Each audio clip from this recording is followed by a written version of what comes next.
Public prosecutor, you can proceed with the case.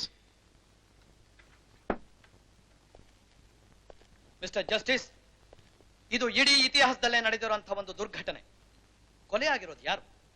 ನ್ಯಾಯಮೂರ್ತಿ ಜಗನ್ನಾಥ ರಾವ್ ಮತ್ತು ಅವರ ಮಕ್ಕಳು. ಇಡೀ ಒಂದು ಕುಟುಂಬನೇ ಒಬ್ಬ ಮನುಷ್ಯನ ಸೇಡಿಗೆ ಆಹುತಿಯಾಗಿದೆ ಅಂದ್ರೆ ನ್ಯಾಯಾಲಯನೇ ಆಶ್ಚರ್ಯ ಪಡೋ ಹಾಗಾಗಿದೆ. ಇಂಥ ಅಮಾನುಷವಾದಂತಹ ಕೊಲೆನ ಈ ಆಪಾದಿತ ಯಾಕೆ ಮಾಡ್ದ? ಯಾವ ಕಾರಣಕ್ಕೋಸ್ಕರ ಮಾಡ್ದ? ಈ ಕೊಲೆಗಳಿಗೆಲ್ಲ ಮುಖ್ಯ ಕಾರಣ ಜಸ್ಟಿಸ್ ಜಗನ್ನಾಥ ರಾಯರು ಒಂದು ಕೊಲೆ ಕೇಸ್ನಲ್ಲಿ ಆಪಾದಿತನಾಗಿದ್ದ ಸ್ಮಗ್ಲರ್ ಪರಶುರಾಮನಿಗೆ ಮರಣದಂಡನೆ ವಿಧಿಸಿದ್ದು. ಆ ಆಕ್ರೋಶಕ್ಕೆ ಆತ ಈ ನರಹರಿನ ಮುಂದೆ ಇಟ್ಕೊಂಡು ತನ್ನ ಸೇಡನ್ನ ತೀರಿಸಿಕೊಂಡಿದ್ದಾನೆ. This is a fact.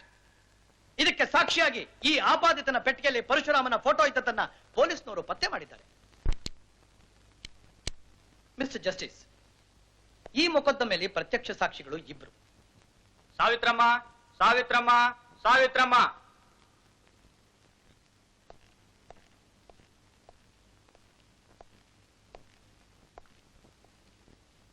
ಸತ್ಯವನ್ನೇ ಹೇಳುತ್ತೇನೆ.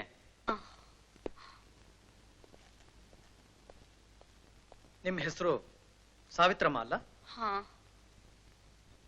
ಕೊಲೆಯಾದ ಜಸ್ಟಿಸ್ ಜಗನ್ನಾಥ ರಾಯರ ಧರ್ಮಪತ್ನಿ.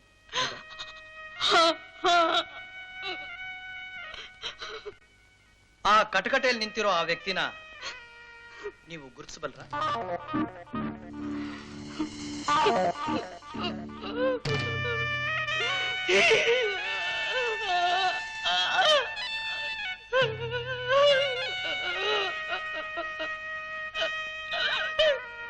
ಮಿಸ್ಟರ್ ಜಸ್ಟಿಸ್, ಮಾತಾಡೋಕಾಗದೆ ಇರೋ ಈ ಅಸಹಾಯಕ ಪರಿಸ್ಥಿತಿಲೂ ಸಹ ಈಕೆ ಅನುಭವಿಸ್ತಾ ಇರೋ ವೇದನೆ, ಸಂಕಟ, ರೋಷ ಈಕೆ ಕಣ್ಣುಗಳೇ ಹೇಳ್ತಾ ಇದೆ. ಶ್ಯಾಮಣ್ಣ, ಶ್ಯಾಮಣ್ಣ, ಶ್ಯಾಮಣ್ಣ. ನಿನ್ನ ಹೆಸರು? ಶಾಮಣ್ಣ. ಏನ್ ಕೆಲಸ ಮಾಡ್ತಾ ಇದ್ಯಾ? ಜಡ್ಜ್ ಸಾಹೇಬ್ರ ಮನೇಲಿ ಆಳು. ಈ ವ್ಯಕ್ತಿ ಯಾರು ಅನ್ನೋದು ನಿನಗೆ ಗೊತ್ತಾ? ಈ ಕಟ್ಕಾನೆ ಬುದ್ಧಿ ನಮ್ಮ ಯಜಮಾನರನ್ನು ಅವ್ರ ಮಕ್ಕಳನ್ನು ಶೂಟ್ ಮಾಡಿ ಓಡ್ ಹೋಗಿ ಮೋಟರ್ ಬೈಕ್ ಹತ್ಕೊಂಡು ಹೊಂಟೋದ ಬುದ್ಧಿ. ನೀ ಶೂಟ್ ಮಾಡಿದ್ದು ಕಣ್ಣಾರ ನೋಡಿದ್ಯಾ? ಹೌದು ಬುದ್ಧಿ. ನೀನ್ ಹೋಗ್ಬೋದು. That's all mister justice. Mister justice, ನಡೆದದ್ದೇನು ಅನ್ನೋದು ಈ ಸಾಕ್ಷಿಗಳು ಕೊಟ್ಟ ವಿವರಣೆಯಿಂದ ನ್ಯಾಯಾಲಯಕ್ಕೆ ಸ್ಪಷ್ಟವಾಗಿದೆ. ನ್ಯಾಯ ಪರಿಪಾಲನೆ ಮಾಡೋರಿಗೆ, ಕಾನೂನನ್ನ ರಕ್ಷಣೆ ಮಾಡೋರಿಗೆ ಘಾತಕ ಶಕ್ತಿಗಳಿಂದ ಈ ರೀತಿ ಪ್ರಾಣಾಪಾಯ ಉಂಟಾಗೋದೇ ಆದ್ರೆ ತಮ್ಮಂಥವ್ರು ನಮ್ಮಂಥವ್ರು ಉಳಿಯೋದು ಹೇಗೆ? ಈ ಘಟನೆ ಕೇವಲ ಒಬ್ಬ ವ್ಯಕ್ತಿಗೆ ನಡೆದ ದೌರ್ಜನ್ಯ ಅಲ್ಲ. ದೇಶದ್ರೋಹಿಗಳು, ದುಷ್ಟ ಶಕ್ತಿಗಳು ಇಡೀ ನ್ಯಾಯಾಲಯಕ್ಕೆ ಹಾಕಿರೋ ಸವಾಲ್. ಮಿಸ್ಟರ್ ಜಸ್ಟಿಸ್, ತಮ್ಮಲ್ಲಿ ನನ್ನ ಪ್ರಾರ್ಥನೆ ಒಂದೇ. ಯಾವ ರೀತಿ ಕರುಣೆಗೂ ಅನರ್ಹನಾಗಿರೋ ಈ ಆಪಾದಿತನಿಗೆ ಮರಣದಂಡನೆ ವಿಧಿಸಬೇಕು. ಇವನು ಮಾಡಿರೋ ಘೋರ ಕೃತ್ಯಗಳಿಗೆ ಇದೇ ತಕ್ಕ ಶಿಕ್ಷೆ.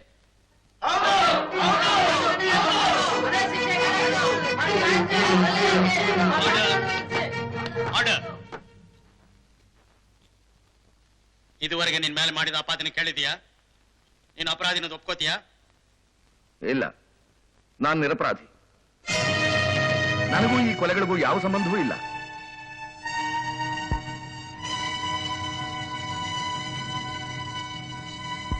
ಹಾಗಾದ್ರೆ ಪೊಲೀಸವ್ರ ಮುಂದೆ ನೀನೇ ಕೊಲೆ ಮಾಡಿತು ಅಂತ ಯಾಕೆ ಒಪ್ಕೊಂಡೆ? ಅವರು ಹೆದರ್ಸಿ ಬೆದರ್ಸಿ ಚೆನ್ನಾಗಿ ಹೊಡೆದ್ರು.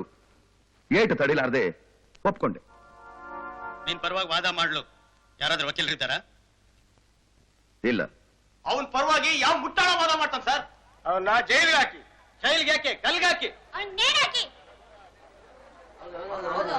Order, order, order. ಇದು ನ್ಯಾಯಾಲಯ. ವಾದ ವಿವಾದಗಳಾಗದೆ, ಸಾಕ್ಷಿಗಳ ವಿಚಾರಣೆ ಆಗದೆ ಯಾವ ತೀರ್ಮಾನವನ್ನು ಮಾಡೋ ಹಾಗಿಲ್ಲ. ನಿನ್ನ ಪರವಾಗಿ ವಾದ ಮಾಡಲು ಒಬ್ಬ ವಕೀಲರನ್ನ ಏರ್ಪಾಡು ಮಾಡುವಂತೆ ನಾನು ಕೋರ್ಟಿಗೆ ಶಿಫಾರಸು ಮಾಡ್ತೀನಿ. ಮಿಸ್ಟರ್ ಜಸ್ಟಿಸ್, ಈ ಆಪಾದಿತನ ಪರವಾಗಿ ನಾನು ವಾದ ಮಾಡ್ತೀನಿ.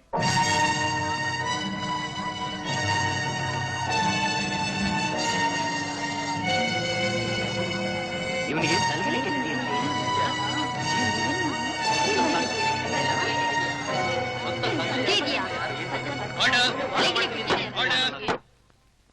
ಮಿಸ್ಟರ್ ಶ್ರೀಕಾಂತ್, ಈ ಆಪಾದಿತನ ಪರವಾಗಿ ನೀವು ವಾದ ಮಾಡ್ತೀರಾ? ಮಿಸ್ಟರ್ ಜಸ್ಟಿಸ್, ಇದು ನ್ಯಾಯಾಲಯ. ನೀವು ನ್ಯಾಯಮೂರ್ತಿಗಳು. ನಾನು ನ್ಯಾಯಕ್ಕಾಗಿ ವಾದ ಮಾಡೋ ವಕೀಲ. ಈ ನ್ಯಾಯ ದೇವತೆ ಮುಂದೆ ನನಗೆ ಅನ್ಯಾಯ ಆಗಿದೆ ಅಂತ ನಾನು ನನ್ನ ಕರ್ತವ್ಯಕ್ಕೆ ದ್ರೋಹ ಮಾಡಲಾರೆ. ನನಗೆ ನ್ಯಾಯ ಮುಖ್ಯ. ಮಿಸ್ಟರ್ ಜಸ್ಟಿಸ್, ಈ ಮೊಕದ್ದಮೆಯಲ್ಲಿ ಮೊದಲನೇ ಸಾಕ್ಷಿಯಾಗಿರೋ ದಿವಂಗತ ನ್ಯಾಯಮೂರ್ತಿ ಜಗನ್ನಾಥ ರಾಯರ ಧರ್ಮಪತ್ನಿ ಅವರ ವಿಚಾರಣೆ ಮಾಡೋಕೆ ನನಗೆ ಅನುಮತಿ ಕೊಡಬೇಕು. Yes, you can proceed.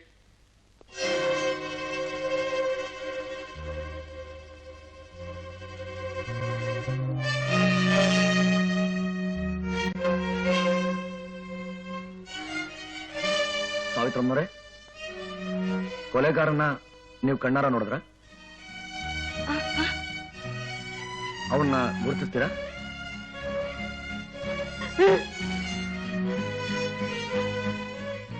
ನಿಮ್ಮ ಯಜಮಾನರನ್ನ ಮಗನ್ನ ಗುಂಡಿಟ್ಟುಕೊಂಡ ಕೊಲೆಗಾರ ನಿಮ್ಮನ್ನ ಕೊಲ್ಲೋದಕ್ಕೆ ಪ್ರಯತ್ನ ಪಡ್ಲಿಲ್ವಾ?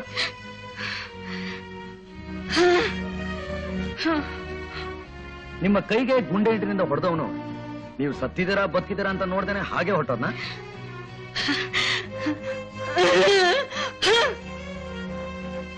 ಮಿಸ್ಟರ್ ಜಸ್ಟಿಸ್, ಈಕೆಗೆ ಮಾತಾಡೋ ಶಕ್ತಿ ಇಲ್ಲ.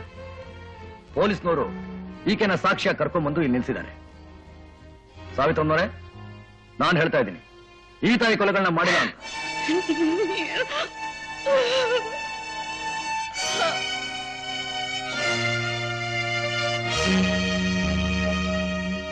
ಸಾವಿತ್ರಮ್ಮನವರೇ, ನಿಮಗಾಗಿರೋ ದುಃಖದಲ್ಲಿ ಆವೇಶದಿಂದ ಆತುರದಿಂದ ಯಾರನ್ನೂ ಕೊಲೆಗಾರ ಅಂತ ನೀವು ತೋರಿಸ್ತಾ ಇದ್ದೀರಾ. ಘಟನೆ ನಡೆದ ಸಮಯದಲ್ಲಿ ಜೀವಭಯದಿಂದ ತತ್ತರಿಸಿದ್ದ ನೀವು ಕೊಲೆಗಾರ ಹೇಗಿದ್ದಾನೆ ಅಂತ ನೋಡೋ ತಾಳ್ಮೆ ಇತ್ತಾ, ಸಹನೆ ಇತ್ತಾ?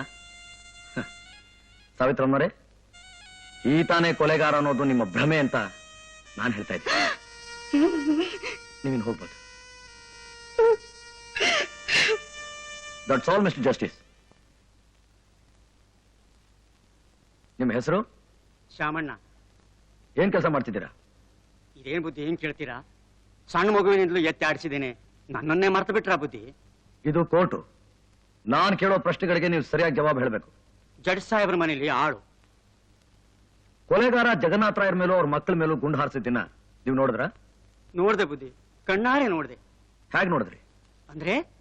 ಅಂದ್ರೆ ಹೇಗ್ ನೋಡಿದ್ರಿ? ಆಗ ನೀವೇನ್ ಮಾಡ್ತಿದ್ರಿ ಅಂತ? ಮಾಡಿ ಮೇಲೆ ಕೆಲಸ ಮಾಡ್ತಿದ್ದೆ. ಧಮಾರಂತ ಸದ್ದು ಕೇಳಿಸ್ತು. ಅಲ್ಲಿಂದಲೇ ಬಗ್ಗೆ ನೋಡಿದೆ. ದೊಡ್ಡ ಸಾಹೇಬರು ನೆಲದ ಮೇಲೆ ಬಿದ್ದು ಒದ್ದಾಡ್ತಾ ಇದ್ರು. ಈ ಹಲ್ಕ ನನ್ನ ಮಗ ಯಮನನ್ ಕೈಲಿ ತುಪಾಕಿ ಹಿಡ್ಕೊಂಡು ನಿಂತಿದ್ದ.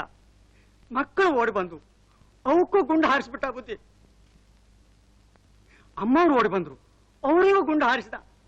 ಏನೋ ದೇವ್ರ ದಯೆ, ಅಮ್ಮವರಿಗೆ ಕೈ ಗುಂಡು ಬಡಿತು, ಅವರು ಉಳ್ಕೊಂಡ್ರು. ಬುದ್ಧಿ, ಈ ನನ್ನ ಮಗ ಓಡಿ ಹೋಗಿ ಮೋಟರ್ ಸೈಕಲ್ ಹತ್ಕೊಂಡು ಹೊಂಟೋದ ಬುದ್ಧಿ. ಆ ಸಮಯದಲ್ಲಿ ನೀವೇ ಕೆಳಗಿಳಿದು ಬರ್ಲಿಲ್ಲ? ಬುದ್ಧಿ, ಅದನ್ನ ನೋಡಿ ಅಲ್ಲೇ ಹೆದರಿ ಕೂತ್ಕೊಂಡ್ ಬಿಟ್ಟೆ ಬುದ್ಧಿ. ಆಯ್ಸಿ. ಶಾಮಣ್ಣವ್ರೆ, ಕೊಲೆಗಾರ ಹೇಗ್ ಓಡಿ ಬಂದು ಮೋಟರ್ ಸೈಕಲ್ ಮೇಲೆ ಹತ್ತು ಕೂತ್ಕೊಂಡ ಅನ್ನೋದರ ತೋರಿಸ್ತೀರಾ? ಆಯ್ತು, ತೋರಿಸ್ತೇನೆ ಬುದ್ಧಿ. ಮಿಸ್ಟರ್ ಜಸ್ಟಿಸ್, ನನ್ಗೆ ಅನುಮತಿ ಬೇಕು. You can proceed. Thank you mister justice. ಬನ್ನಿ. ಶಾಮಣ್ಣವ್ರೆ, ಇದನ್ನೇ ಮೋಟರ್ ಸೈಕಲ್ ಅಂತ ತಿಳ್ಕೊಂಡು ಅವನು ಯಾವ ರೀತಿ ಓಡಿ ಬಂದು ಮೋಟರ್ ಸೈಕಲ್ ನ ಹತ್ತ ಅನ್ನೋದನ್ನ ತೋರಿಸಿ. ಅಲ್ಲಿಂದ ಬನ್ನಿ. ಆಯ್ತು ಬುದ್ಧಿ. ಅವನ ಕೈನಲ್ಲಿ ಗನ್ನಿತ್ತು. ಓಡಿ ಬಂದವನಿ ಗನ್ನನ್ನ ಕತ್ತಿಗೆ ಹಾಕೊಂಡ್ಬಿಟ್ಟು ಈ ತರ ಹೊಂಟೋದ ಬುದ್ಧಿ. Mister justice, please note on this point.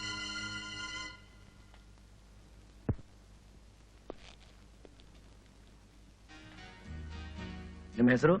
Radha. ಏನ್ ಕೆಲಸ ಮಾಡ್ತಿದ್ದೀರಿ? ಡಾಕ್ಟರ್. ಆಪಾದಿತನ ಎಲ್ಲಿ ನೋಡಿದ್ರಿ? ಯಾವಾಗ ನೋಡಿದ್ರಿ? ಈ ವಿಷಯನ ನಾನು ಆಗ್ಲೇ ಪೊಲೀಸ್ಗೆ ಸ್ಟೇಟ್ಮೆಂಟ್ ಕೊಟ್ಟಿದ್ದೀನಿ. ಇದು ಕೋರ್ಟು, ನೀವು ಹೇಳಲೇಬೇಕು. ನಾನು ಹಾಸ್ಪಿಟಲ್ ರೂಮ್ ನಲ್ಲಿ ಸಾವಿತ್ರಮ್ಮನ ಟ್ರೀಟ್ ಮಾಡ್ತಾ ಇದ್ದೆ. ಆಗ ಈತ ಬಂದು ಕಿಟಕಿನಲ್ಲಿ ಬಗ್ ನೋಡ್ದ. ನನ್ಗೇನು ಸಂದೇಹ ಬಂದು ಯಾರು ಅಂತ ಕೂಗಿದೆ, ಓಡ್ ಹೋದ. ಅದೇ ಸಮಯಕ್ಕೆ ನಮ್ಮ ಅಣ್ಣ ಬಂದ್ರು. ಅವ್ರ ಹತ್ರ ಹೇಳಿದೆ. ನಿಮ್ಮ ಅಣ್ಣ ಯಾರು? ಇನ್ಸ್ಪೆಕ್ಟರ್ ರಮೇಶ್. ಓಹೋ, ಅಂದ್ರೆ ನೀವು ಅವ್ರ ತಂಗಿನ? ಹೌದು. Mister justice, please note on this point. Miss Radha, ಯಾರಾದ್ರೂ ಕಿಟಕಿಯಲ್ಲಿ ಬಗ್ ನೋಡೋದೇ ತಪ್ಪು ಅಂತೀರಾ? I object this mister justice. Objection is overruled. You can proceed. Thank you mister justice. Miss Radha, ಈ ವ್ಯಕ್ತಿ ನೀವು ಆಸ್ಪತ್ರೆಯಲ್ಲಿ ನೋಡೇ ಇಲ್ಲ ಅಂತ ನಾನು ಹೇಳ್ತಾ ಇದ್ದೀನಿ. ನೀವು ಹೇಳ್ತಿರೋದೆಲ್ಲ ಸುಳ್ಳು. ಇಲ್ಲ, ನಾನು ಹೇಳಿದ್ದೆಲ್ಲ ನಿಜ. ನೋ, ಇದು ಪೊಲೀಸ್ನವ್ರು ಕಟ್ಟಿರೋ ಕಟ್ಟುಕತೆ. Thanks, you can go now.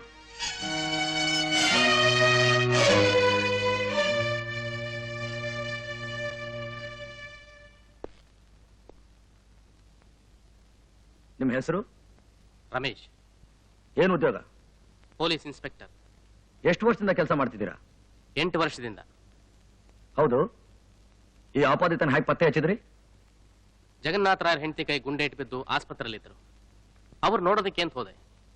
ಆಗ ನನ್ನ ತಂಗಿ ರಾಧಾ ಈ ವ್ಯಕ್ತಿ ಮೇಲೆ ಅನುಮಾನ ಇದೆ ಅಂತ ಹೇಳಿದ್ರು. ನಾನು ಈತನ್ನ ಹಿಂಬಾಲಿಸ್ಕೊಂಡು ಹೋದೆ. ನನ್ನ ನೋಡಿ ಆತ ಹೆದರ್ಕೊಂಡು ಓಡ್ ಹೋದ. ಛೇಜ್ ಮಾಡ್ಕೊಂಡು ಹೋಗಿ ಆತ ಇಳ್ಕೊಂಡಿದ್ದ ಹೋಟ್ಲಲ್ಲಿ ಅವನನ್ನು ಅರೆಸ್ಟ್ ಮಾಡಿದೆ. Mister justice, please note on this point. ಒಬ್ಬ ಪೊಲೀಸ್ ಆಫೀಸರ್ ಅಣ್ಣನೋ ತಮ್ಮನೋ ತಂಗಿನೋ ಯಾರ ಮೇಲಾದ್ರೂ ಅನುಮಾನ ಪಟ್ರೆ ಅವನ್ನ ಅಟ್ಟಿಸ್ಕೊಂಡು ಹೋಗಿ ಹಿಡಿದು ಅಪರಾಧಿಯನ್ನಾಗಿ ಮಾಡಿ ಕೋರ್ಟ್ನಲ್ಲಿ ತಗೊಂಡ್ಬಂದು ನಿಲ್ಸೋದೇ ಇವ್ರ ಕೆಲಸನ? ಈ ಕೊಲೆನೆಲ್ಲ ನಾನೇ ಮಾಡಿದ್ದು ಅಂತ ಆತನ ಒಪ್ಕೊಂಡಿದ್ದಾನಲ್ಲ. ಅದೇ ವ್ಯಕ್ತಿ ಈಗ ನ್ಯಾಯಾಧೀಶರ ಮುಂದೆ ಹೇಳ್ತಾ ಇದ್ದಾನೆ, ನನಗೂ ಈ ಕೊಲೆಗೂ ಯಾವ ಸಂಬಂಧನೂ ಇಲ್ಲ, ಪೊಲೀಸರು ನನ್ನ ಹೆದರಿಸಿ ಬೆದರಿಸಿ ಒಪ್ಕೊಳ್ಳೋ ಹಾಗೆ ಮಾಡಿದ್ರು ಅಂತ. ಅವನು ತಪ್ಪಿಸ್ಕೊಳ್ಳೋಕೆ ಹೀಗೆಲ್ಲ ಹೇಳ್ತಿದ್ದಾನೆ. No no mister Ramesh, as a police officer ಈ ಕೇಸ್ನ ನೀವು ಸರಿಯಾಗಿ ಇನ್ವೆಸ್ಟಿಗೇಟ್ ಮಾಡಿಲ್ಲ ಅಂತ ನಾನು ಹೇಳ್ತಾ ಇದ್ದೀನಿ. ಯು ಕ್ಯಾನ್ ಗೋ.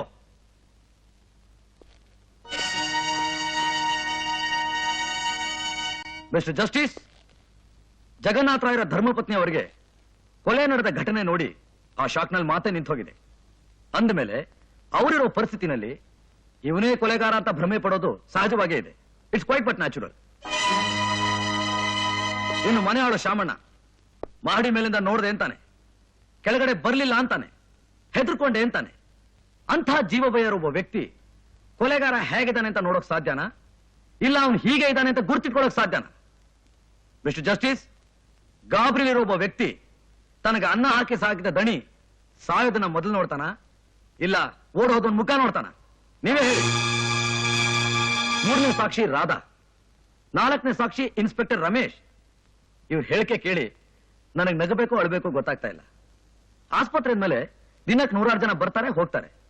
ಈತ ನೋಡ್ದಾಕ್ಷಣ ಪೊಲೀಸ್ನವ್ರಿಗೆ ಇವನ್ ಮೇಲೆ ಯಾಕೆ ಅನುಮಾನ ಬರಬೇಕು? ಈತ ಓಡೋದ ಅಂತಾರೆ, ಪೊಲೀಸ್ನವ್ರು ಅಟ್ಟಿಸ್ಕೊಂಡು ಹೋದೆ ಅಂತಾರೆ. ಮಿಸ್ಟರ್ ಜಸ್ಟಿಸ್, ಪೊಲೀಸ್ನವ್ರು ಅಟ್ಟಿಸ್ಕೊಂಡು ಹೋದ್ರೆ ಯಾರಾದ್ರೂ ಓಡೋಗ್ದೆ ಅಲ್ಲೇ ಇರ್ತಾರ? ಎಲ್ಲಕ್ಕಿಂತ ಹೆಚ್ಚಾಗಿ ಐ ವಿಟ್ನೆಸ್ ಅನಿಸ್ಕೊಂಡ ಶಾಮಣ್ಣ ಕೊಲೆಗಾರ ಹೇಗೆ ಓಡ್ ಹೋಗಿ ಮೋಟರ್ ಸೈಕಲ್ನ ಹತ್ತ ಅನ್ನೋದನ್ನ ತೋರಿಸಿದ. ಮಿಸ್ಟರ್ ಜಸ್ಟಿಸ್, ಆಪಾದಿತ ನರಹರಿ ಮಿಲಿಟರಿನಲ್ಲಿ ಸೈನಿಕನಾಗಿದ್ದವನು. ಯುದ್ಧದಲ್ಲಿ ಕಾಲಿಗೆ ಗುಂಡೆ ತಗಲಿ ಕುಂಟನಾದ್ಮೇಲೆ ನಿವೃತ್ತಿ ಆದವನು. ಶಾಮಣ್ಣನ ಹೇಳಿಕೆ ಪ್ರಕಾರ ಕೊಲೆಗಾರ ಓಡ್ ಹೋಗಿ ಮೋಟರ್ ಸೈಕಲ್ನ ಹತ್ತಿದ್ದಾನೆ. ಈ ಆಪಾದಿತ ನರಹರಿನೇ ಕೊಲೆಗಾರ ಆಗಿದ್ದಿದ್ರೆ ಕುಂಟ್ಕೊಂಡು ಹೋಗ್ಬೇಕಾಯ್ತು. ಹೇಗೆ ಓಡೋದ? ಕುಂಟಾಲಾದ್ರೂ ಓಡೋಕ್ ಸಾಧ್ಯನಾ? Mister justice, please note on this point. It's very important for this case. Mister justice, ಇದರಿಂದ ಏನ್ ತಿಳಿಯುತ್ತೆ ಅಂದ್ರೆ ಈ ಕೊಲೆಗೂ ನರಹರಿಗೂ ಯಾವ ರೀತಿಯಾದ ಸಂಬಂಧನೂ ಇಲ್ಲ. ಇವನೇ ಬೇರೆ, ಅವನೇ ಬೇರೆ. ಕೊಲೆಯಾದ ವ್ಯಕ್ತಿ ನ್ಯಾಯಾಧೀಶರು, ಸಮಾಜದಲ್ಲಿ ಗಣ್ಯ ವ್ಯಕ್ತಿ.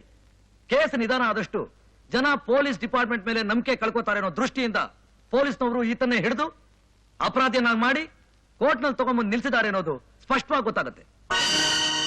ಮಿಸ್ಟರ್ ಜಸ್ಟಿಸ್, 10 ಜನ ಅಪರಾಧಿಗಳು ತಪ್ಪಿಸ್ಕೋಬಹುದು, ಆದ್ರೆ ಒಬ್ಬ ನಿರಪರಾಧಿಗೆ ಶಿಕ್ಷೆ ಆಗಬಾರದು. ಅದನ್ನ ನೆನಪಿನಲ್ಲಿಟ್ಕೊಂಡು ವಿಮರ್ಶೆ ಮಾಡಿ ನಿರಪರಾಧಿಯಾದ ನನ್ನ ಕಕ್ಷಿಗಾರನ್ಗೆ ನ್ಯಾಯ ದೊರಕಿಸ್ಕೊಡ್ಬೇಕು ಅಂತ ಕೇಳ್ತಾ ನನ್ನ ಈ ವಾದವನ್ನು ಮುಗಿಸ್ತಾ ಇದ್ದೀನಿ. That's all mister justice.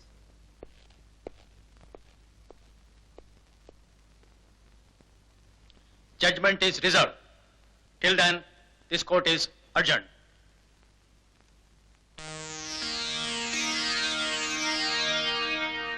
ಈ ಮೊಕದ್ದಮೆಯಲ್ಲಿ ವಾದಿ ಪ್ರತಿವಾದಿಗಳ ಚರ್ಚೆಗಳನ್ನು ನ್ಯಾಯಾಲಯ ತೀವ್ರವಾಗಿ ಪರಿಶೀಲಿಸಿದಾಗ ಸಾಕ್ಷಿಗಳು ನೀಡಿದ ಹೇಳಿಕೆಯಲ್ಲಿ ವ್ಯತ್ಯಾಸವಿದ್ದು ಈ ಆಪಾದಿತನೇ ಕೊಲೆಗಾರನೆಂದು ದೃಢಪಡಿಸಲು ಬಲವಾದ ಆಧಾರಗಳು ಇಲ್ಲದಿದ್ದ ಕಾರಣ ನ್ಯಾಯಾಲಯವು ಸದರಿ ಆಪಾದಿತನನ್ನು ನಿರಪರಾಧಿ ಎಂದು ಪರಿಗಣಿಸಿ ಬಿಡುಗಡೆ ಮಾಡಲಾಗಿದೆ.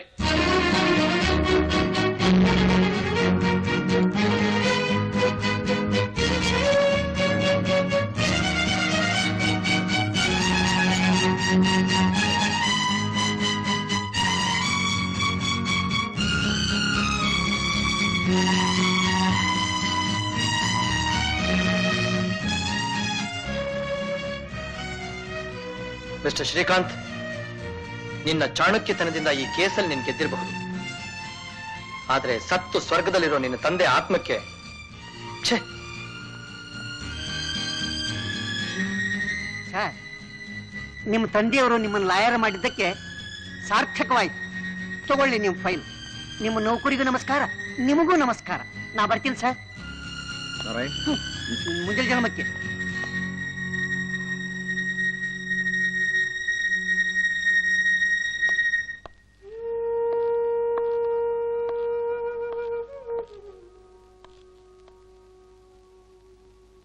ಸರ್, ನನ್ನ ಜೀವ ಉಳಿಸಿದ ಪುಣ್ಯಾತ್ಮರು ನ್ಯಾಯಕ್ಕೋಸ್ಕರ ನಿಮ್ಮವ್ರನ್ನೆಲ್ಲ ಎದುರು ಹಾಕೊಂಡು ನನಗೆ ದೊಡ್ಡ ಉಪಕಾರ ಮಾಡಿದ್ರಿ.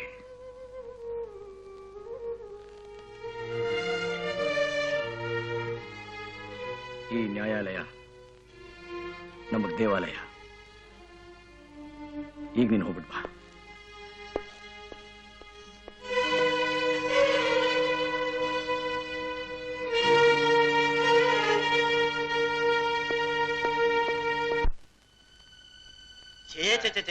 ಈ ರೀತಿ ವಾದ ಮಾಡಕ್ ಶುರು ಮಾಡಿದ ಮೇಲೆ ನ್ಯಾಯ ನೀತಿ ಎಲ್ಲ ಹಾಳಾಗ್ ಹೋದಾಗಿರಿ. ಏನ್ರಿ ಇವತ್ತಿನ ವಾದ ನಡೆದಿತ್ತು? ನ್ಯಾಯ ಇದೆಯಾ, ನೀತಿ ಇದೆಯಾ? ಸ್ವಂತ ತಂದೆನ ಕೊಲೆ ಮಾಡೋಣ ಬಿಡಿಸ್ನಲ್ಲ. ಇವನಿಗೆ ಮನುಷ್ಯತ್ವನೇ ಇಲ್ಲ, ಹೆಸರೇ ಮುಖ್ಯ. ತಂದೆನ ಕೊಲೆ ಮಾಡಿದವನೇ ಬಿಡುಗಡೆ ಮಾಡ್ದ.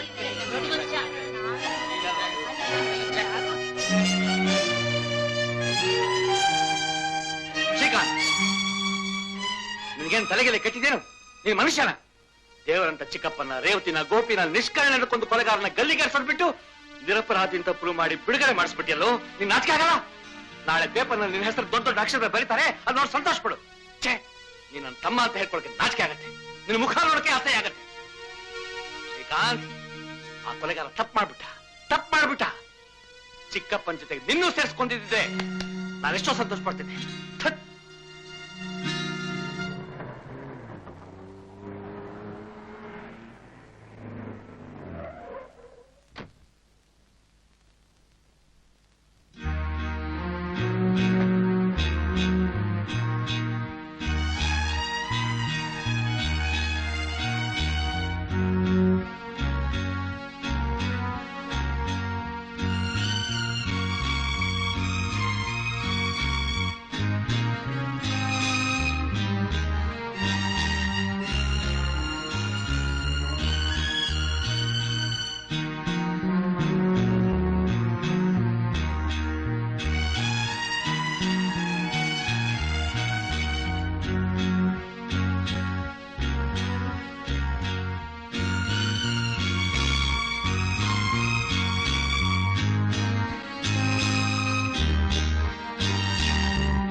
ಕಣ್ಣೀರ್ ಹಾಕಿದ್ರೆ ಏನ್ರಿ ಪ್ರಯೋಜನ?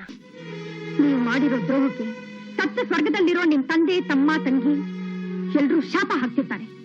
ಕುಲಕ್ಕೆ ಮೃತ್ಯು ಕೊಡಲಿಕ್ಕಾಗೋ ಅನ್ನೋ ಹಾಗೆ ನಿಮ್ ಸಂಸಾರಕ್ಕೆ ನೀವೇ ಶತ್ರು ಆಗ್ಬಿಟ್ಟಲ್ರಿ. ಅರ್ಥ ಮಾಡ್ಕೊಂಡಿಲ್ಲ. ಸಾಕ್ ಸುಮ್ಮನಿರಿ. ಇಷ್ಟೆಲ್ಲ ಅನಾಹುತ ಆದ್ಮೇಲೂ ನಿಮ್ಮನ್ನ ಅರ್ಥ ಮಾಡ್ಕೊಳ್ದೆ ಇರೋರು ಮನುಷ್ಯರೇ ಅಲ್ಲ. ನಿಮ್ಮನ್ನ ದೇವ್ರು ಕೂಡ ಕ್ಷಮಿಸಲ್ಲ. ಹಾಗಲ್ಲ ರಾಧಾ. ಇದೇಗ್ರಿ, ಯಾವಳೊಬ್ಬ ಹೆಣ್ಣು ಕಾಲ್ ಜಾರಿ ಮಗು ನೆತ್ಕೊಂಡ್ ಬಂದಿದ್ರೆ ಅವಳಿಗೆ ನ್ಯಾಯ ಕೊಡಿಸ್ಬೇಕು ಅಂತ ವಾದ ಮಾಡ್ತಾ ನೀವು ನಿಮ್ಗೆ ಜನ್ಮ ಕೊಟ್ಟ ತಾಳಿ ಕಿತ್ತ ಕಟ್ಕನ್ನ ಕಾನೂನು ಮುಷ್ಟಿಂದ ಬಿಡಿಸಿದ್ರಲ್ಲ. ಇದಕ್ಕೇನಾ ನಿಮ್ ತಂದೆ ನಿಮ್ಗೆ ಲಾ ಓದಿಸಿದ್ದು? ಇದಕ್ಕೇನಾ ದೇವ್ರು ನಿಮ್ಗೆ ಇಷ್ಟೊಂದು ಬುದ್ಧಿ ಕೊಟ್ಟಿದ್ದು? ಸತ್ಯ ಹೇಳ್ತಾ ಇದ್ದೀನಿ, ನಿಮ್ಗೆ ಹೃದಯನೇ ಇಲ್ಲ. ಶ್ರೀಕಾಂತ್, ಹಗಲು ರಾತ್ರಿ ಕಣ್ಣಲ್ಲಿ ಕಣ್ಣಿಟ್ಟು ನಮ್ಮ ಡಿಪಾರ್ಟ್ಮೆಂಟ್ ಹಿಡಿದು ಕೊಲೆಗಾರನ್ನ ನಿನ್ನ ಜಾಣತನದ ವಾದದಿಂದ ಬಿಡುಗಡೆ ಮಾಡಿಸಿದೆಯಲ್ಲ, ಅದು ಕಣ್ಣಾರೆ ಕಂಡ ನಿನ್ನ ತಾಯಿ ಸಾಕ್ಷಿ ಇದ್ರು. ಯಾಕೆ ನಿಮ್ಮ ತಾಯಿ ಮೇಲೆ ನಂಬಿಕೆ ಇರಲಿಲ್ವೋ? ಇಲ್ಲ ನಿನ್ನ ಮಾತಿನ ಚಾತುರ್ಯದಿಂದ ಎಂಥ ಅದ್ಭುತ ಪವಾಡನಾದ್ರೂ ಮಾಡೋಕ್ಕಾಗುತ್ತೆ ಅಂತ ಜನಕ್ಕೆ ತೋರಿಸೋ ಚಪಲನೋ? ಛೆ, ನಿನ್ನಂಥವನ ಸ್ನೇಹಿತ ಅಂತ ಹೇಳ್ಕೊಳ್ಳೋಕು ನಾಲಿಗೆ ನಾಚಿಕೊಳ್ಳುತ್ತೆ. ಇಷ್ಟು ದಿನ ನನ್ನ ತಂಗಿ ನಿನ್ನನ್ನು ಮದುವೆ ಆಗಲಿ ಅಂತ ಆಸೆ ಪಡ್ತಿದ್ದೆ. ಈಗ ನಿನ್ನಂಥವನು ಕೊಡೋದಕ್ಕಿಂತ ಅವಳು ಯಾವ್ದಾದ್ರೂ ಹಾಳಬಾವಿಗೆ ನೂಕೋದೆ ವಾಸಿ. ಗುಡ್ ಬೈ ಮಿಸ್ಟರ್ ಮಾಜಿ ಫ್ರೆಂಡ್. ನಾವು ಹೋದ್ರೆ ಅಮ್ಮ ಒಬ್ಬರೇ ಆಗ್ತಾರೆ. ಹೌದು, ಆಕೆ ಇಲ್ಲಿದ್ದು ಯಾರಾದ್ರೂ ಆಕೆನ ಕೊಲೆ ಮಾಡಿದ್ರೆ ಅಂಥವ್ರನ್ನೂ ಬಿಡುಗಡೆ ಮಾಡಿಸುವಂತ ಪುಣ್ಯಾತ್ಮ ಇವನು. ರಮೇಶ್, ಅಮ್ಮ, ನೀವಿಲ್ಲಿರೋದು ಬೇಡಿ, ದಯವಿಟ್ಟು ನಮ್ಮ ಜೊತೆ ಬನ್ನಿ.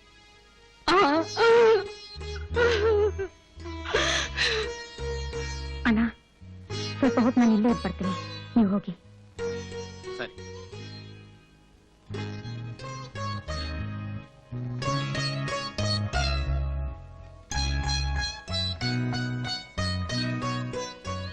ಅಮ್ಮ ಬನ್ನಿ, ಹೋಗೋಣ. ನಮ್ಮನೇಲಲ್ಲಮ್ಮ, ಇಲ್ಲಿ ಒಳಗಡೆ.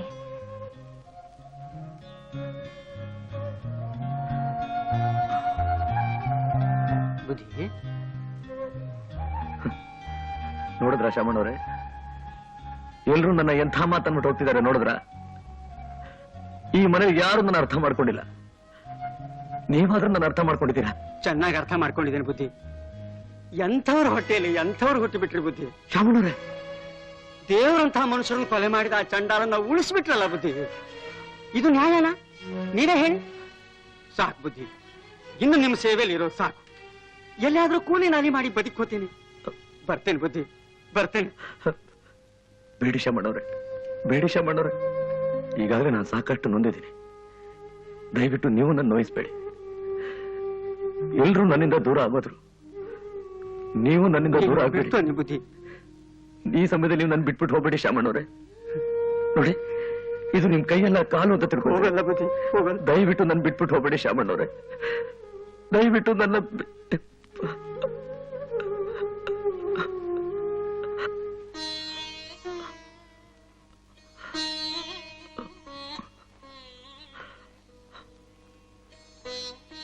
ಅಪ್ಪ, ನನ್ನನ್ನು ಯಾರೂ ಅರ್ಥ ಮಾಡ್ಕೊಂಡಿಲ್ಲ. ನಾನು ಖಂಡಿತ ಅನ್ಯಾಯ ಮಾಡಿಲ್ಲಪ್ಪ, ನಾನು ಖಂಡಿತ ಅನ್ಯಾಯ ಮಾಡಿಲ್ಲ. ನನ್ನ ಮನಸ್ಸಿನಲ್ಲಿದೆ ಅಂತ ನಿಮಗ್ ಗೊತ್ತು. ಇವತ್ತಲ್ಲ ನಾಳೆ ನ್ಯಾಯ ಏನು ಅಂತ ನಿರೂಪಿಸಿ ನ್ಯಾಯಮೂರ್ತಿ ಜಗನ್ನಾಥ ರಾಯರಿಗೆ ತಕ್ಕ ಮಗ ಅನ್ನೋದನ್ನ ತೋರಿಸೋದಿಕ್ಕೆ ನನಗೆ ಶಕ್ತಿ ಕೊಡಿಪ್ಪ, ನನಗೆ ಶಕ್ತಿ ಕೊಡಿ. ನಾನೇ ರೀ ಯಮನ್ ಏಜೆಂಟ್ ಬಿ.ಕೆ. ಪಾಂಡೆ. ನಿಮ್ ಹೆಸರು ಕೇಳಿನ್ರಿ, ನಿಮ್ ವ್ಯವಹಾರನು ಕೇಳಿನ್ರಿ, ಅದಕ್ಕೆ ಬಂದಿರೋದ್ರಿ. ಏನು ರಾಜಕೀಯದ ಕೊಲೆನಾ? ಅಲ್ರಿ, ವ್ಯವಹಾರದ ಕೊಲೆ. ಅಂದ್ರೆ ಪಾರ್ಟ್ನರ್ಶಿಪ್ ತಗರಾರು. ಹೌದ್ರಿ. ಹೆಂಗ್ಸ ಗಂಡ್ಸ? ಅಯ್ಯೋ, ಹೆಂಗ್ ಸಾಗಿದ್ರೆ ನಾನೇ ಅಡ್ಜಸ್ಟ್ ಮಾಡ್ಕೊಂಡ್ ಬಿಡ್ತಿದ್ದೀನ್ರಿ. ಇವನು ಗಂಡುಸ್ರಿ, ನನ್ನೇ ಮುಗಿಸಿ ಬಿಡ್ತಾನ್ರಿ. ಈಗ ನಾನೇ ಅವನು ಮುಗಿಸ್ಬಿಡ್ತೀನಲ್ಲ. ಜರೂರ್ ಮುಗಿಸಿ ಬಿಡ್ರಿ ಸರ್. ಆಕ್ಸಿಡೆಂಟ್ ಮಾಡಿ ಮುಗಿಸ್ಬಿಡ್ಲಾ? ಅಂದ್ರೆ ಕಾರು, ಲಾರಿ, ಬಸ್ಸು, ಟ್ರೈನಿಗೆ ಸಿಕ್ ಸಾಯಿಸ್ಬಿಡ್ಲಾ? ಅಥವಾ ನೇಣು ಹಾಕ್ಲಾ? ಪಾಕು ಹಾಕ್ಲಾ? ಚಾಕು ಹಾಕ್ಲಾ? ನೀರ್ಗ್ ಹಾಕ್ಲಾ? ವಿಷ ಹಾಕ್ಲಾ? ಅಥವಾ ಅವ್ರ ರುಂಡ ಮುಂಡ ಬೇರೆ ಮಾಡಿ ಮೂಟೆ ಕಟ್ಟಿ ಮುಂದೂರಿಗೆ ಪಾರ್ಸಲ್ ಮಾಡ್ಬಿಡ್ಲಾ? ವಿಚಾರ ಮಾಡಿ ಹೇಳಿ.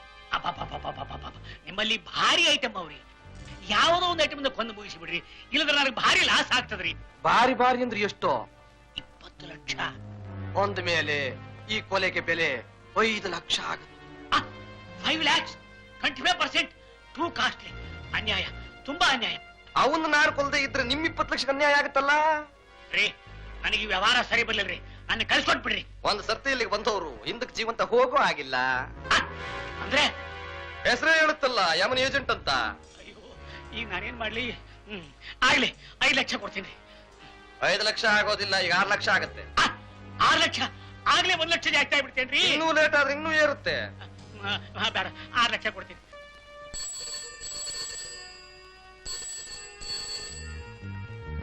Hello, Narahari speaking. ನರಹರಿ, ನಾನು ಏಜೆಂಟ್ ಮಾತಾಡ್ತಾ ಇರೋದು. ನಮ್ಮ ಅಗ್ರಿಮೆಂಟ್ ಪ್ರಕಾರ ನೀನು ಆ ಇಡೀ ಜಡ್ಜ್ ಕುಟುಂಬನೇ ಮುಗಿಸ್ಬೇಕಾಗಿತ್ತು. ಆದ್ರೆ ನೀನು ಮಾಡಿದ್ದೇನು? ಅವನ ಹೆಂಡತಿನ ಮಗನ್ನ ಉಳಿಸ್ಬಿಟ್ಟೆ. ನೋಡು, ಈಗ ನೀನು ಮೊದಲು ಮಾಡ್ಬೇಕಾಗಿರೋ ಕೆಲಸ ಶ್ರೀಕಾಂತ್ನ ಮುಗಿಸ್ಬೇಕು. ಇಲ್ಲ ನಿನ್ನ ಬೆನ್ನ ಹಿಂದೆನೆ ಕಾದಿದೆ ನಿನಗೆ ಆಪತ್ತು. ಅವನಿಂದ ನನಗಾಪತ್ತ? ಗಲ್ಲಿಗೆ ಹೋಗ್ಬೇಕಾಯ್ತು ನನ್ನ ಅವನು ಕಾಪಾಡಿದಾನೆ. ಅಂಥವನ್ನ ನಾನ್ ಕೊಲ್ಲೋದ? ನಾ ಸಾಧ್ಯ ಇಲ್ಲ. ಈಡಿಯಟ್, ಅವನ್ ನಿನ್ ಯಾಕೆ ಉಳಿಸ್ತಾ ಅನ್ನೋದು ಯಾರಿಗೆ ಗೊತ್ತು? ಅದೇ ಅವರಿಗೆ ಗೊತ್ತು. ಮೊದ್ಲು ಅವನ್ ನಿನ್ ಕೊಲ್ಲು. ಇಲ್ಲ, ನೀವೇನೇ ಹೇಳಿದ್ರು ಮತ್ತೆ ಶ್ರೀಕಾಂತ್ನ ಅವರ ತಾಯಿನ ನಾನು ಕೊಲ್ಲಲ್ಲ. ಸರಿ ನರಹರಿ, ಅದಕ್ಕೆ ನಾನು ಬೇರೆ ಅರೇಂಜ್ ಮಾಡ್ಕೊತೀನಿ. ಆಮೇಲೆ ನಿನಗೆ ಬಾಕಿ ಬರ್ಬೇಕಾಗಿತ್ತಲ್ಲ, ನಿನ್ ಕ್ಲಬ್ ಹತ್ರ ಬಂದ್ಬಿಟ್ರೆ ಅದು ನಿನಗೆ ಸೇರುತ್ತೆ. ನಮ್ಮ ಹತ್ರ ಬಾಕಿ ಇರೋದು ಬೇಡ. ಅದು ಬೇಗ ಬಂದ್ಬಿಡುವ. ಆಲ್ ರೈಟ್, ಈಗಲೇ ಬರ್ತೀನಿ. ಚಾರ್ಲಿ,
ಒಳ್ಳೆ ಸಮಯಕ್ಕೆ ಬಂದು ಕಾಪಾಡಿದ್ರಿ.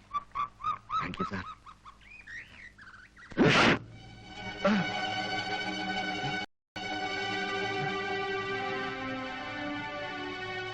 ನಮ್ಮ ಕುಟುಂಬದವ್ರನ್ನ ಯಾಕೆ ಕೊಲೆ ಮಾಡಿದೆ? ನಾನೆಲ್ಲಿ ಕೊಲೆ ಮಾಡಿದೆ? ನೀವೇ ನನ್ನ ನಿರಪರಾಧಿ ಅಂತ ಬಿಡುಗಡೆ ಮಾಡಿಸಿದ್ದೀರಾ? ನನಗ್ ಗೊತ್ತು ನೀನೇ ಆ ಕೊಲೆಗಳನ್ನ ಮಾಡಿರೋದು. ಯಾರು ನೀನ್ ಕಳಿಸಿದ್ದು? ನಾನು ಯಾರಿಗೋಸ್ಕರನೂ ಮಾಡಲಿಲ್ಲ.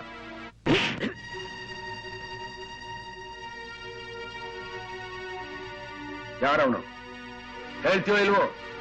ನನಗೆ ಯಾರು ಹೇಳಲಿಲ್ಲ, ನಾನು ಮಾಡಲಿಲ್ಲ.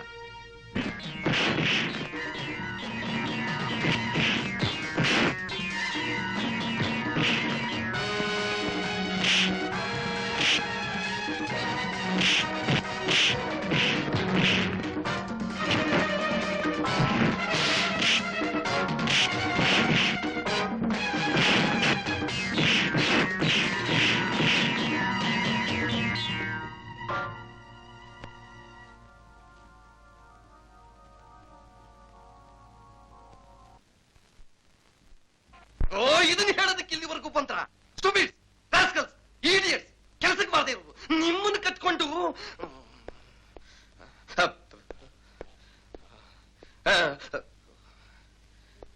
ಶ್ರೀಕಾಂತ್ ಏನೋ ಸಂಚು ಮಾಡ್ತಾ ಇದ್ದ ನಮ್ಮ ಮೇಲೆ. ಅವನು ಒಳಗುಟ್ಟೇನು ಅಂತಲೇ ಅರ್ಥವಾಗ್ತಿಲ್ವಲ್ಲ. Charlie, master. ಕ್ಲಬ್ ನಲ್ಲೇ ವಾಚ್ ಮಾಡ್ತಿರು. ನಮ್ ಸುಳು ಒಂಚೂರು ಅವನಿಗೆ ಗೊತ್ತಾಗ್ಬಿಡ್ತು.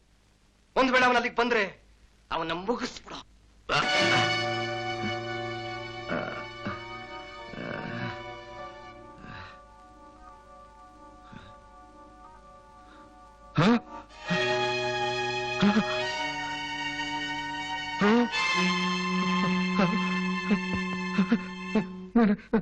ಎಲ್ಲಿಗೆ ಕರ್ಕೊಂಡ್ಬಂದ್ರಿ? ನಿನ್ನ ಬಾಯ್ ಬಿಡ್ಸಕ್ಕೆ ಕಣೋ ಮಗನೇ. ನೋ ಎಂಥ ಕೆಲಸ ಮಾಡ್ಬಿಟ್ರಿ. ನನ್ನ ಮನೆಗೆ ಯಾಕೆ ಕರ್ಕೊಂಬಂದ್ರಿ? ಯಾರು ಹೇಳ್ತಾ ಇರೋದು? ನಿಮ್ ಮಗ ನರಹರಿ. ಯಾಕಪ್ಪ ಯಾಕೆ ಹೇಳ್ತಾ ಇದೀಯಾ? ಮನಸ್ಸಾಕ್ಷಿ ಅಂತ ಒಂದಿದೆಯಲ್ಲ ಅದಕ್ಕೆ, ಹೃದಯ ಅಂತ ಒಂದಿದೆಯಲ್ಲ ಅದಕ್ಕೆ, ರಾಕ್ಷಸನಾಗಿ ಮಾಡಬಾರದ್ ಕೆಲಸ ಮಾಡಿದಾನಲ್ಲ ಅದಕ್ಕೆ ಹೇಳ್ತಾ ಇದ್ದಾನೆ ನಿಮ್ ಮಗ. ಏನು ಮಾಡಿದೆ? ಮಾತಾಡೋ. ನಿನಗೆ ಯಾವ ಅನ್ಯಾಯನೂ ಮಾಡಿಲ್ದಿರೋ ನನ್ನ ತಂದೆ ತಂಗಿ ತಮ್ಮನ ಮೇಲೆ ಗುಂಡು ಹಾರಿಸಿ ಕೊಲೆ ಮಾಡಿದ್ಯಲ್ಲ, ಆ ಕಲ್ಮನಸ್ಸು ಈಗೇನಾಯ್ತು?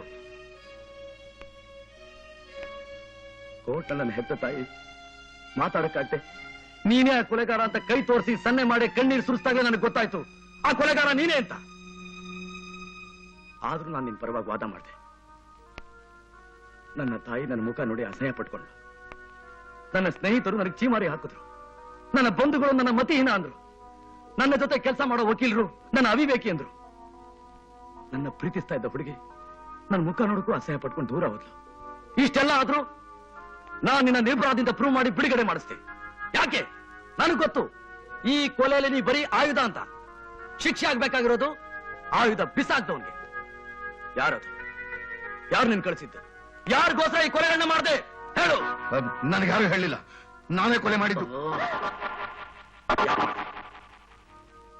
ನಮ್ಮ ಸಂಸಾರನ ಸರ್ವನಾಶ ಮಾಡುವಂತ ದ್ವೇಷ ಯಾಕೆ ಬಂತು ನಿನಗೆ? ಆ ಸ್ಮಗ್ಲರ್ ಪರಶುರಾಮನ್ ಫೋಟೋನ ಪೆಟ್ಟಿಗೆಯಲ್ಲಿ ಇಟ್ಕೊಂಡು ಪೊಲೀಸ್ನವ್ರಿಗೆ ದಾರಿ ತಪ್ಪಿಸ್ದೆ. ನಿಜವಾದ ಹಂತಕನ ಬಚ್ಚಿಟ್ಟೆ. ಇಲ್ಲ ಇಲ್ಲ. ಹರೇ, ನಾನೊಬ್ಬ ಕ್ರಿಮಿನಲ್ ಲಾಯರ್. ಕ್ರಿಮಿನಲ್ ಮೈಂಡ್ ಹ್ಯಾ ಕೆಲಸ ಮಾಡುತ್ತೆ ಅಂತ ನನಗೆ ಚೆನ್ನಾಗಿ ಗೊತ್ತು. ಯುದ್ಧದಲ್ಲಿ ಕಾಲು ಗುಂಡೇಟ್ ಬಿದ್ದು ಕುಂಟನಾದ ನೀನು ಕೊಲೆ ಮಾಡಿದ್ಮೇಲೆ ಸಲೀಸಾಗಿ ಓಡ್ ಹೋಗಿ ಮೋಟರ್ ಸೈಕಲ್ನ ಹತ್ತೆ ಅಂದ್ಮೇಲೆ ಅದಕ್ಕೋಸ್ಕರ ನೀ ಎಷ್ಟೊಂದು ಅಭ್ಯಾಸ ಮಾಡಿರ್ಬೇಕು. ಅಷ್ಟೊಂದು ಟ್ರೈನಿಂದ ನಿನಗೆ ಕೊಟ್ಟು ನಿನ್ನಿಂದ ಈ ಕೆಲಸ ಮಾಡಿಸಿರ್ಬೇಕಾದ್ರೆ ಇದರ ಹಿಂದೆ ಯಾವುದೋ ದುಷ್ಟಶಕ್ತಿಯ ದೊಡ್ಡ ಯೋಜನೆ ಇದೆ. ಯಾರು? ಯಾರ ಚಂಡಾಲರು? ಯಾರೂ ಇಲ್ಲ, ಯಾರೂ ಇಲ್ಲ. ಯಾರು ಅಲ್ಲ? ಇಲ್ಲ. ನೀನು ನನ್ನ ಕುಟುಂಬನ ಸರ್ವನಾಶ ಮಾಡಿದಾಗೆ ಈಗ ನಾನು ನಿನ್ನ ಕಣ್ಣು ಮುಂದೆನೆ ನಿನ್ನ ತಂದೆ ತಾಯಿ ತಂಗಿ ಎಲ್ಲಾರ ಕಥೆನೂ ಮುಗಿಸ್ತೇನೆ. ಬೇಡಿ, ದಯವಿಟ್ಟು ಯಾರನ್ನೂ ಕೊಲ್ಲಬೇಡಿ. ಯಾಕೆ? ನಿನಗ್ ಮಾತ್ರ ಅಪ್ಪ ಅಮ್ಮ ಬೇಕು, ನನಗ್ ಬೇಡವಾ? ಅವನ್ನೇನಪ್ಪ ಕೇಳ್ತೀಯ? ಕೊಂದ್ಬಿಡಪ್ಪ ನಮ್ಮನ್ನ, ಕೊಂದ್ಬಿಡು. ನಮ್ಮಣ್ಣ ಇಂಥ ಅನ್ಯಾಯ ಮಾಡಿದ್ಮೇಲೆ ಅವ್ನ್ ಪಾಠ ಕಲೀಲೇಬೇಕು. ಸಾಯಿಸ್ಬಿಡಿ ಸರ್, ನಮ್ಮನ್ನ ಸಾಯಿಸ್ಬಿಡಿ. ಅಯ್ಯೋ ಪಾಪಿ, ನಮ್ಮನ್ನು ಸುಖವಾಗಿಡೋದಕ್ಕೋಸ್ಕರ ನೀನ್ ಸಂಪಾದನೆ ಮಾಡ್ಕೊಂಡು ಬಂದೆ ಅನ್ಕೊಂಡಿದ್ದೆ. ಇಲ್ಲ, ಇದು ಪಾಪದ ಹಣ, ಕೊಲೆ ಮಾಡಿ ಸಂಪಾದನೆ ಮಾಡಿದ್ದು. ಈ ಹಣ ಕೈನಲ್ಲಿ ಮುಟ್ಟೋದು ಪಾಪ. ತಗೋ. ಅಮ್ಮ, ಮುಚ್ಚು ಬಾಯಿ. ಇನ್ನೊಂದ್ಸಾರಿ ಅಮ್ಮ ಅಂತ ಕರೆದಿನಿ. ಹೊಟ್ಟ ನೀನ್ ಹೇಳೋದು ನಿಜ ಕಣಪ್ಪ. ತಪ್ಪು ಮಾಡಿದವರಿಗೆ ಶಿಕ್ಷೆ ಆಗ್ಲೇಬೇಕು. ಇಂಥ ದುಷ್ಟ ಮಗನ ಮುಖ ನೋಡೋದಕ್ಕಿಂತ ಸಾಯೋದು ಮೇಲು. ನಾವು ಸಿದ್ಧವಾಗಿದ್ದೀವಪ್ಪ. ಏನು ಅಂದ್ರೆ ಬನ್ನಿ ಬನ್ನಿಪ್ಪ, ನಮ್ಮನ್ನು ಸಾಯಿಸ್ಬಿಡಪ್ಪ, ನಮ್ಮನ್ನು ಸಾಯಿಸ್ಬಿಡು. ಹೌದಪ್ಪ, ನಮ್ಮನ್ನು ಸಾಯಿಸ್ಬಿಡು. ಅಮ್ಮ, ನಾನಂತ ಮನುಷ್ಯ ಅಲ್ಲ. ಅವನು ಮಾಡ್ದಂತ ನಾನಂತ ಕೆಲಸ ಮಾಡೋನಲ್ಲ. ನಿಮ್ ಮಗನ ಬಾಯಿಂದ ನಿಜ ಬರ್ಲಿ ಅಂತ ಹೆದರ್ಸ್ತೆ ಅಷ್ಟೇ. ನರಹರಿ, ಈಗ್ಲಾದ್ರೂ ಹೇಳ್ಬಿಡು, ಯಾರಿಗೋಸ್ಕರ ಆ ಕೊಲೆಗಳನ್ನ ಮಾಡಿದೆ?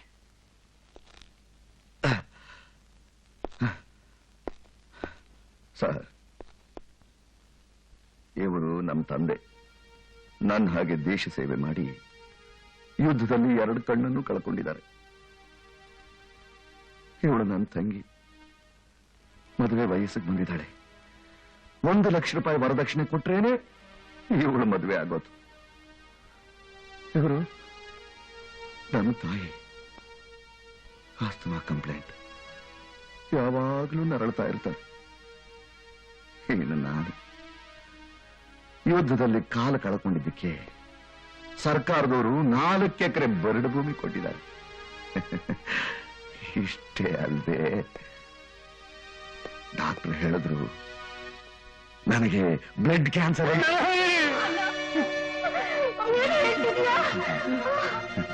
ಇನ್ನು 6 ತಿಂಗಳು ನಾನು ಬದುಕಿರೋದು. ಸರ್, ನಾನು ಸತ್ತು ಹೋದ್ರೆ ಇವರ ಗತಿ ಏನು, ಇವರು ಹೇಗೆ ಬದುಕ್ತಾರೆ ಅಂತ ಯೋಚನೆ ಮಾಡಿ ಮಾಡಿ ಕಂಗಾಲಾಗಿ ಹೋಗಿದ್ದೆ. ಅಂತಹ ಸಮಯದಲ್ಲಿ ಒಬ್ಬ ವ್ಯಕ್ತಿ ಬಂದ.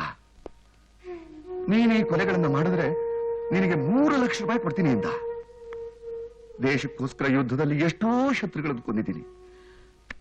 ನನ್ನ ಮನೆಗೋಸ್ಕರ ಈ ಕೊಲೆಗಳನ್ನು ಯಾಕೆ ಮಾಡಬಾರದು ಅಂತ ಈ ಹಣಕ್ಕೋಸ್ಕರ ಒಪ್ಕೊಂಡ್ಬಿಟ್ಟೆ. ಅಯ್ಯೋ ಕಟಕ, ಕೊಲೆ ಮಾಡಿ ಅಪ್ಪ ಅಮ್ಮನಿಗೆ ಅನ್ನ ಹಾಕಿ ಸಾಕೋದಕ್ಕಿಂತ ಒಂದಿಷ್ಟು ವಿಷ ಕೊಟ್ಟು ನಮ್ಮನ್ನೆಲ್ಲ ಸಾಯಿಸ್ಬಿಟ್ಟಿದ್ರೆ ಎಷ್ಟೋ ನಮ್ದೇಗಿತ್ತು. ನಾನು ತಪ್ಪು ಮಾಡ್ಬಿಟ್ಟೆ ಅಮ್ಮ, ತಪ್ಪು ಮಾಡ್ಬಿಟ್ಟೆ. ನನಗೆ ಕ್ಷಮಿಸ್ಬಿಡು. ದೇವರು ಕೂಡ ಕ್ಷಮಿಸಲ್ಲ ನಿನ್ನ. ಹರೇ, ನಿನ್ಗೆ 3 ಲಕ್ಷ ರೂಪಾಯಿ ಕೊಟ್ಟಿದ್ಯಾರು? ಅವನು ಯಾರು ಅಂತ ನನಗೆ ಗೊತ್ತಿಲ್ಲ. ಪ್ಯಾರಡೈಸ್ ಕ್ಲಬ್ ನಲ್ಲಿ ಮೀಟ್ ಮಾಡಿದೆ. ಅವನಿಗೂ ಅಲ್ಲಿರೋ ಕ್ಯಾಬರೆ ಡಾನ್ಸರ್ಗೂ ಚೆನ್ನಾಗಿ ಪರಿಚಯ ಇದೆ. Paradise club